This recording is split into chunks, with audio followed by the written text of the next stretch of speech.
So like I just mentioned, we've got our wasp and our crawler set up properly, but we've got to do something a little different for the Rocktopus. So let's go into prefabs, go to enemies, and go to our Rocktopus here. We're going to click add component, new script. We're going to call it Rocktopus, of course. There we go.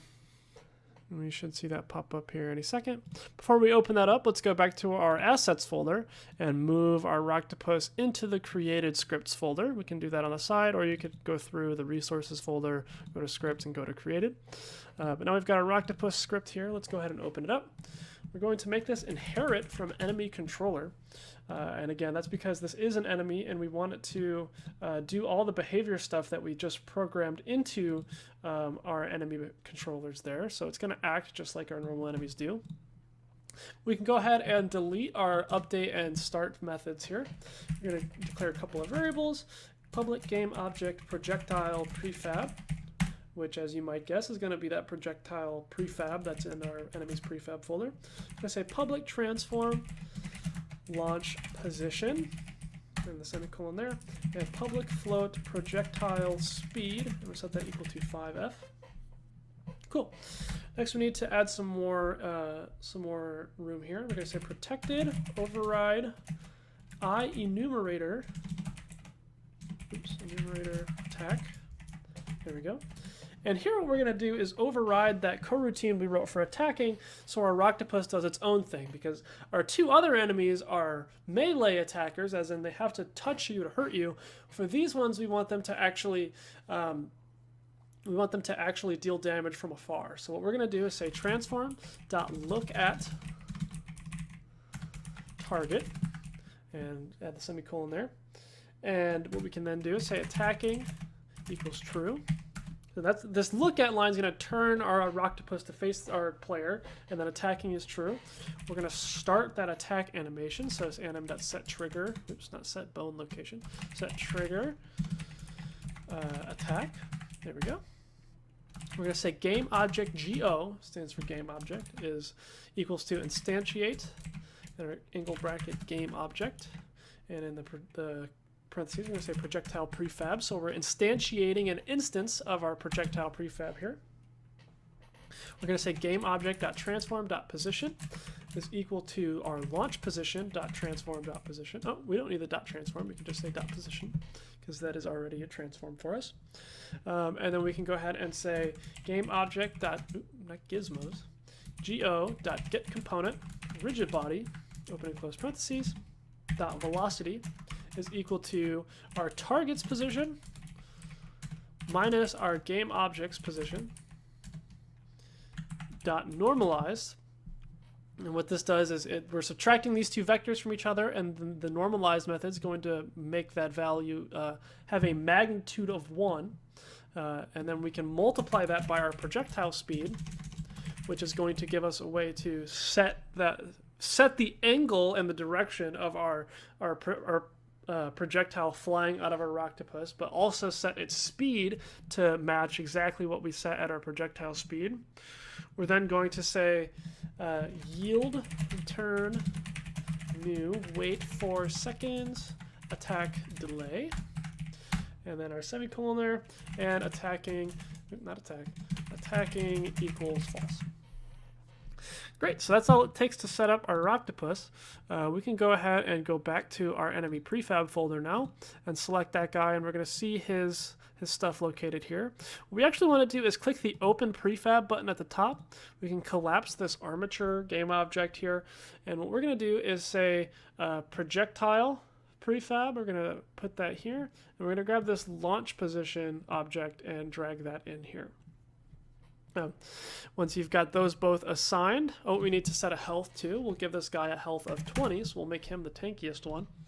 And then we can hit back, and now we can drag a Rocktopus out into our scene as well. And if we hit the play button, you will see, where is everybody? There we go. That our guy is supposed to be attacking us, but for some reason he's not. So let's take a look as to why. Let's open our console once again. Let's see, get general console. There we go. It says null reference exception. on enable. Oh, I think we can skip that one. Oh, we forgot to add our nav mesh component. So we'll select our prefab again, and we'll type nav mesh agent. We'll see that pop up there. And now if we select our Rocktopus, you'll see that he has his nav mesh agent. So now if we hit play, we can run around, look around a little bit. And there he is. He's shooting at us.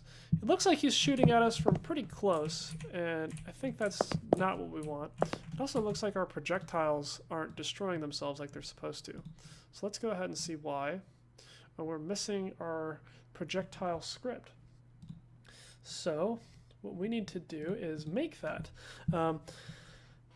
That's not too difficult for us. Let's go ahead and do that now. So I need to remove this. You guys aren't going to see that missing script. You're just going to see the projectiles bouncing around, and that's just fine. Although I want to see why we're getting that other null reference. Is that just the graph? Okay, so if you get this error in your project, you don't have to worry about it. It doesn't actually affect anything. This is a Unity editor error that's caused by just having the project open. So you can ignore that error if you see it. But yeah, let's go ahead and edit that launch projectile or that projectile prefab. So let's go back to our enemies folder, open up our prefab here, and we're going to type add component, new script, projectile, just like that. And we'll see that appear here in a second. There we go. Let's go ahead and open that guy up. And this one's going to be a real short one. All we have to do is say public, a variable public integer damage equals 10. I'm going to say private void on collision enter, and make sure you match all this stuff exactly if IntelliSense doesn't autocomplete it for you. We're going to say in on collision enter, we're going to say if other.gameObject, I'm sorry, if collision.gameObject.tag is equal to player, then we want to damage it, so we'll say other, oops, not other, collision.gameObject.getComponent, damageable, open and close parentheses, .take damage, damage. So we're going to deal our 10 damage to it. And then finally, we're just going to destroy this game object because we want it to disappear once it hits something. So now, if we go back, we'll see our projectile updates here. We've got the damage variable. We want to also make sure in our assets folder, we have that projectile script. We need to move that into our created scripts folder. And if we hit the play button, we can now hopefully see our guy shoot at us, and yep, it hurts us when it hits us. And if we can get him to miss, it's moving very slowly, but it hits the wall and it's destroyed. So one thing we can correct very quickly before we move on is we want to set our projectile speed to something pretty considerably higher because that seems pretty slow to me. I think I'm going to go with 15. And let's open up our Rocktopus script again. And let's go to enemy controller. Let's see where this attack distance is. Yeah, that public float. Let's go ahead and go back to our editor after we save and find that attack distance variable. That's what we were looking for. And we're going to set this to something like 10 because we want the octopus to shoot at us from a good distance away. So with a value of 10 there, we should see that right where he's standing, he's going to start firing at us. Let's see. Yeah, there we go. Yeah, and that speed feels a lot better. We can dodge it, but if we're not careful, it might hit us. Yeah, so that looks good to me. And just for the sake of it, let's blow them up. Okay, we got 2 of them. Let's blow this guy up too. Nice. Cool, so now we've got all of our enemies working. So now we can go ahead and either move into the bonus steps or move into next week where we're going to be setting up the actual game manager that's going to handle spawning waves of these and keeping track of our progress as we go.